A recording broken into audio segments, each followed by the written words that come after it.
It's Oscar night, 1987. Jeff Bridges and Sigourney Weaver are dressed up all fancy, ready to tear open that majestic envelope and read the name of the best supporting actor of that year. The competition was tough, but the victor of that night was Sir Michael Caine, winning that unholy golden idol for his wonderful performance in the Woody Allen flick Hannah and Her Sisters. The audience erupted with applause as they celebrated Mr. Caine's triumphant Oscar glory. But then, nothing. The actor was nowhere to be found. Where could Michael Caine be? What event could drag him away from this ceremony? The frickin' Oscars! Unfortunately, it would turn out that Mr. Michael Caine was stuck in the ferocious jaws of Universal and was out battling stupid sharks instead. That's right, you princes of Maine, you kings of New England. Michael Caine missed the Oscars because of f***ing Jaws 4: The Revenge. Was it worth it? Of this universally panned shark sequel, fourquel, Michael Caine said, "I've never seen it. By all accounts, it's terrible. However, I have seen the house that it built, and it is terrific." But you know what? That's the thing with Michael Caine. He can be perfectly placed in Oscar winners and silly stinkers, and be the best part about them. And when I say Michael Caine, I'm not talking about my cocaine, just so you know, because Michael Caine and Michael Caine, it sounds the same, which I'm sure has caused a lot of confusion in his life.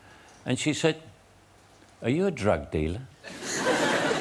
I said, "No. Why do you ask?" She said, "Why is everybody calling you my cocaine?" And Michael Caine isn't even his real name. He took his stage name from the Caine Mutiny. His birth name is actually Maurice Micklewhite, which is like way too British, even for Michael Caine. But this actor did give everyone a new type of British actor to root for. The Cockney kind. Not many people know that. Hollywood legend John Wayne once looked Michael in the eyes and said, "You're gonna be a star." And boy howdy was the Duke right. But has Michael Caine's star fallen a bit as the years have gone by? Or is this not so dark literal knight still rising? Is he pumping out some of his best stuff ever in his later years? Or is it time for him to retire?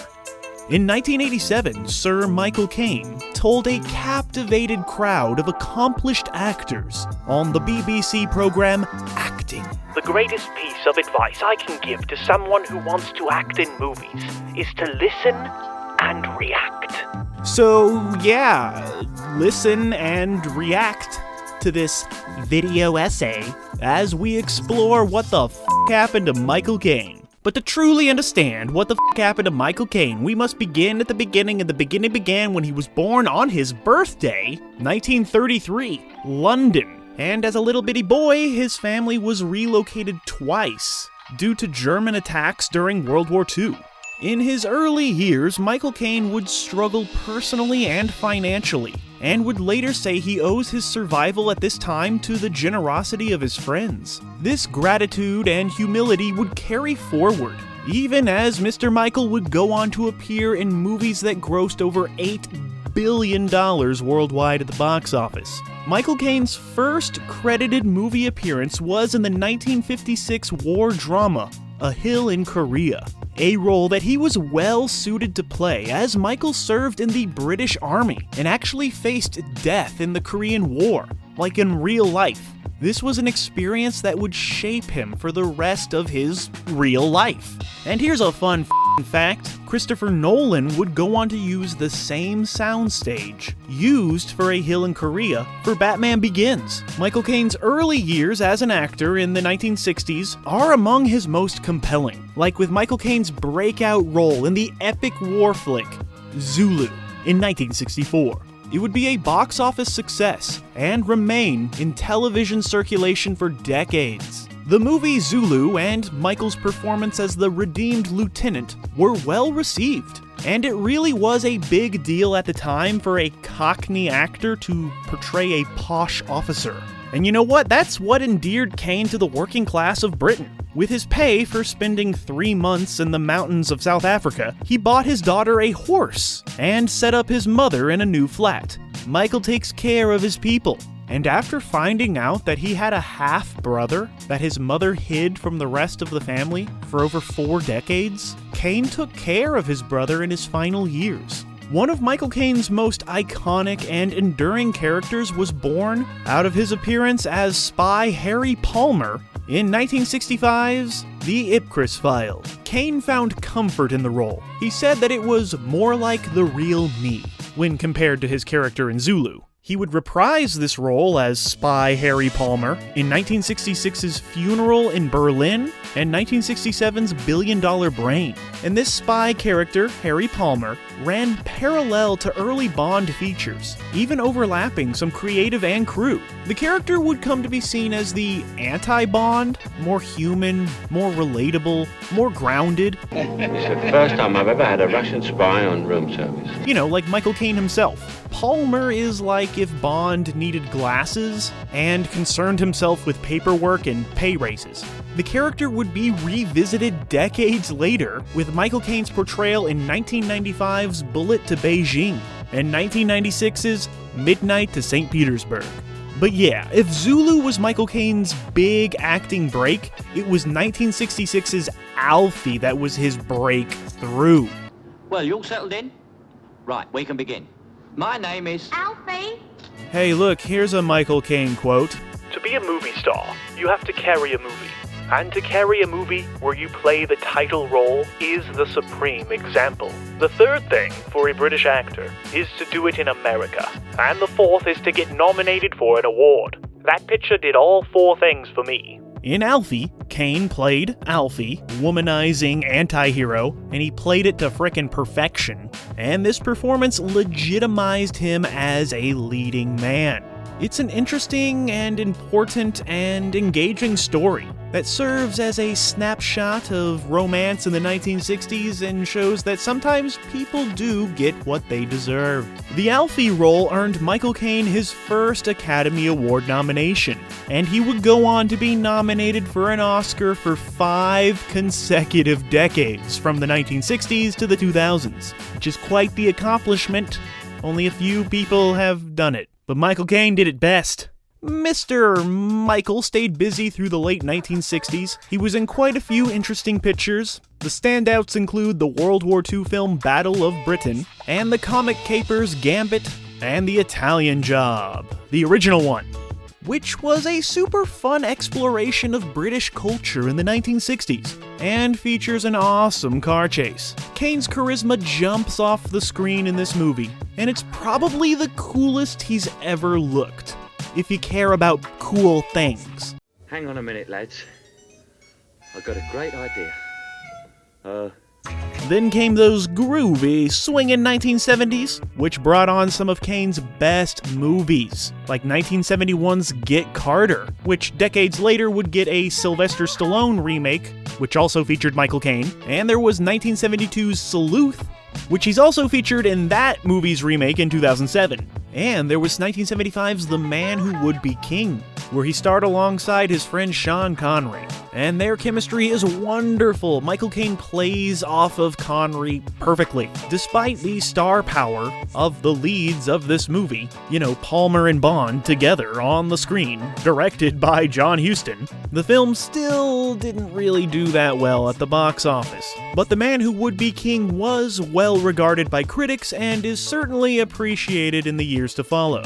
He would join the incredible ensemble cast of A Bridge Too Far in 1977, and in 1979 he did a sequel to the Poseidon Adventure called Beyond the Poseidon Adventure, which is a pretty good example of how not to do a sequel. Master filmmaker Alfred Hitchcock actually wanted Michael Caine for 1972's Frenzy, but Caine refused, saying that he did not want to play such a sadistic part. He did not want to play someone who murdered women, who cut them into smithereens. And because of this rejection, Hitchcock would hold a grudge against Michael Caine for the rest of this legendary director's life. And as a big middle finger to Michael Caine, Hitchcock would cast a dude that looks just like him. And Michael Caine's reasons for turning down Frenzy are rather odd considering his performance in Brian De Palma's masterpiece Dressed to Kill, which is basically a giant homage to Hitchcock. And spoiler alert, Michael Caine plays a sadistic killer who cuts women up into smithereens. Audiences in 1980 were very surprised when this Michael Caine-shaped woman turned out to be Michael Caine in drag. But yeah, Dressed to Kill, it's a wonderful companion piece to Psycho. Other notable projects in the filmography of Michael Caine include 1981's Victory and 1982's Death Trap, which was followed by 1983's Educating Rita, which Michael says is his favorite film of his, and features the performance that he's most proud of. He counts the films The Magnus, The Swarm, and Ashanti as his worst. But in Educating Rita, Michael Caine's genuine, authentic approach to playing this character makes what would otherwise be a pretty unbelievable relationship believable. Then Michael Caine would work with controversial filmmaker Woody Allen in 1986's Hannah and Her Sisters, which, as you know, would get Michael Caine an Oscar, and apparently he's the only man to ever win an acting Oscar from a Woody Allen movie. In this movie, Hannah and Her Sisters, Caine portrayed honest love and affection in an endearing and sincere way. It takes a lot of skill to spit out that Woody Allen dialogue and make it sound believable and, capture the flow and the tone and the poetry of it all, and Michael does it. So yeah, he would earn his first Oscar as Elliot in Hannah and Her Sisters, and as you know, he missed that ceremony because he was filming Jaws the Revenge. Oh, shit! And it's an absolute shame that Michael Caine missed that ceremony because when he does make a speech at an award show, it's usually a memorable one. Like in his 1999 Golden Globe speech for Best Actor in a Musical or Comedy for his role in Little Voice, he quipped that, My career must be slipping. This is the first time I've ever been available to pick up an award. He then goes on to thank Harvey Weinstein, because everybody did back then, and later he would say, I always behaved out of fear because I never believed that I was ever going to be a success in this business, so I used to take every script that came in. And so I made a lot of crap and a lot of money, so now I have enough money to be artistic and wait. While some may not like Michael Caine's politics, or may claim that he comes off as arrogant, but hey, it ain't bragging if you can back it up. And Caine can back that thing up. And if there's any professional criticism that can be thrown at Michael Caine, it's that he's certainly never one to turn down a role, even if that movie is, as he said it, crap. But he also made things that aren't crap. There was the genre-bending neo-noir Mona Lisa, and 1988's Dirty Rotten Scoundrels is a fantastic comedy. Director Frank Oz of Muppet fame aptly tapped into the great dynamic between Michael Caine and Steve Martin. Caine held his own with, and even at times exceeded, this comedian. When it came to doing funny things. That's the beauty of Michael Caine. It can make you laugh, it can make you cry. Just like Michael Caine. Speaking of snow, there was 1992's The Muppet Christmas Carol. Michael Caine carries this wonderful Christmas movie as the lead Ebenezer Scrooge. And the best part about this movie is that Michael Caine plays it straight, while having wacky, goofy Muppets as his supporting actors, which is the best way to tell this type of story. Michael's choice to be serious is bloody brilliant. Merry Christmas and God bless us everyone. And then Michael Caine took on Tom Cruise, Jude Law, Haley Joel Osment, and Michael Clark Duncan in an epic Oscar battle royale for Best Supporting Actor. Look at that. I think this right here is my favorite group of nominees in Academy Award history. It's such an interesting and wonderfully unusual bunch of actors. But it was Old Man Michael who would reign supreme with the Cider House Rules. And yeah, Michael Caine's performance rules in the Cider House Rules, y'all. It is visually beautiful and endearing, but it can lose you at times during its over 2-hour runtime, but never when Michael Caine is on screen. He gives a gentle, heartbreaking performance, which comes off like a loving grandfather wishing you goodnight. And you know what? He may very well be my favorite cinematic abortionist. So yeah, then came the new millennium, and in the year 2000 he was in the film Quills alongside Miss Congeniality, which saw financial success, as did the film Austin Powers in Goldmember. Mike Myers has said that his own character of Austin Powers drew inspirations from Caine's iconic characters, so casting him as Papa Powers is freaking perfect. Caine was kinda spoofing himself. It reflected his reoccurring spy character, Harry Palmer, but this time it was funny. And yeah, I love me some Austin Powers, but this third one is definitely the weakest, but I got nothing bad to say about Michael Caine in this. After the film Last Orders, Caine gave one of his best performances in 2002's The Quiet American, getting nominated yet again. Caine gives yet another charismatic, measured, and seemingly effortless performance, and aids the film's flow through his narration. He then went decidedly off character for the excellent film Children of Men. You get to see him farting and smoking weed, and still turning out a wonderful performance. He also worked alongside Robert Duvall in Secondhand Lions, a charming little film that a lot of people like.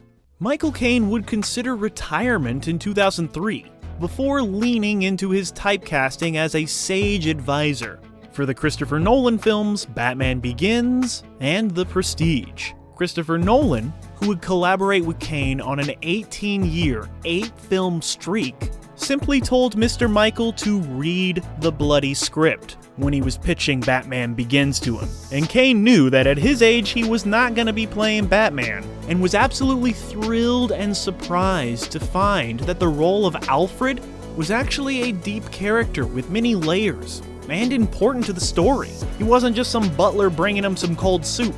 With Michael Caine portraying Alfred, that role, like many of his others, instantly became iconic. And yeah, we've never had a bad Alfred, but Michael takes this to another level. And Michael Caine's depiction of Alfred helps ground this Christian Bale rendition of the superhero and the story.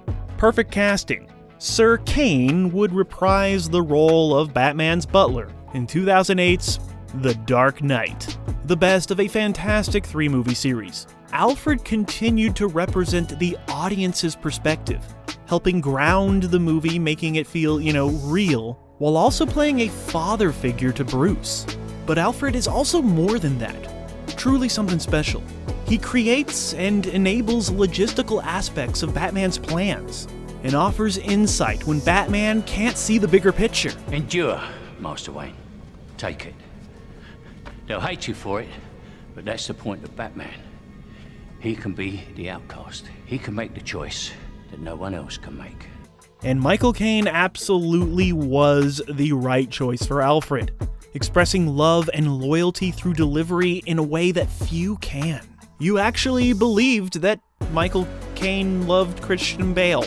Mr. Michael would start out the 2010s with another Christopher Nolan blockbuster, Inception, where of course he portrays a sage advisor. Inception was well received for its original concept and innovative visual style, along with some amazing performances from the entire cast like Leo and Joseph Gordon-Levitt, who are largely the focus of the film. But Michael Caine, as he so often has been throughout his career, is the glue that holds this crew and the story together. And, since he has a good voice, he would do some voice acting with Romeo and Juliet. It's like Romeo and Juliet, but with gnomes, and Cars 2, where he played a British car, before returning to Alfred to close out that Nolan Batman trilogy with The Dark Knight Rises in 2012. And oh my goodness gracious, the crying scene in The Dark Knight Rises, it's absolutely heartbreaking. Like, you can feel Alfred's pain. Somebody forgot to tell this actor that he's in a silly superhero movie, and because of that, he elevated it to art. This is what acting can do. It can turn a genre that doesn't get a lot of respect, the superhero movie, and turn it into f***ing cinema. Such a sad face, oh my god. He was also in that magic heist film Now You See Me, and its sequel, He would see some great box office success working again with Christopher Nolan in Interstellar, another mind f*** of a masterpiece, and he was in Matthew Vaughn's Kingsman: The Secret Service, which is also kind of a mind f*** of a kind of a masterpiece. Michael Caine brought a sense of urgency to his Interstellar character. He plays a man committed to his goals no matter the fallout. Once again being the glue that holds everybody together, and the story, and, the whole frickin' universe. Then came 2015 with the movie Youth, which Michael Caine is probably the best thing about this movie, although the film is impressive visually. It just sometimes feels that actors like Michael Caine are doing the best they can with what they have, rather than telling a fully realized story. I don't know. Following voiceover work in another Christopher Nolan movie, Dunkirk, check fuel, Fortis 1 and 2. Caine's last collaboration with Christopher Nolan, as of right now, came in 2020 with the movie Tenet, which didn't exactly break even financially and was met with mixed reviews. Fortunately and unfortunately, Christopher Nolan has set an incredibly high bar, but I'm sure this movie is ahead of its time and we'll all love it in a few years. But once again, I have nothing bad to say about Michael Caine in this one. Sir Michael Caine once said, The basic rule of human nature is that powerful people speak slowly and subservient people quickly, because if they don't speak fast, nobody will listen to them. He would combine these approaches to form his own unique individual voice. And it's a beautiful thing. The man can do anything.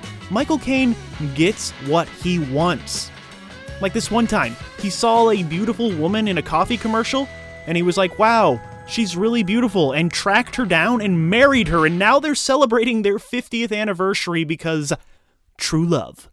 This frickin' legend of a man has considered himself retired in 2023, perhaps finishing strong with the movie The Great Escaper, which was well received by critics and audiences alike.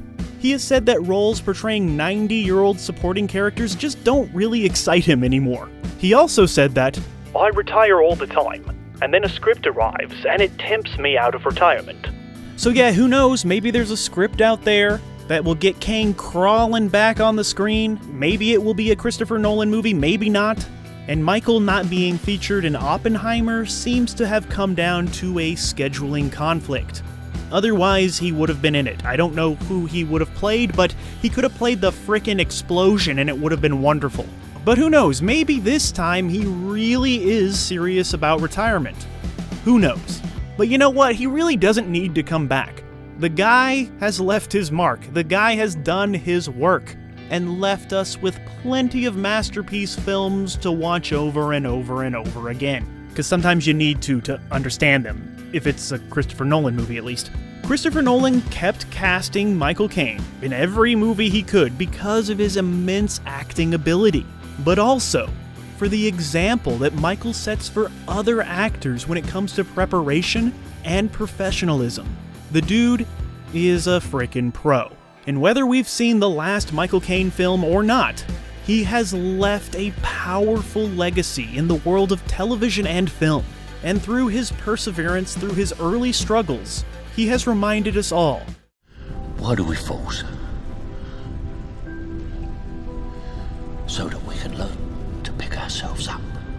So nobody should give a f*** about what the f*** happened to Michael Caine, because he's doing just fine. Perfect.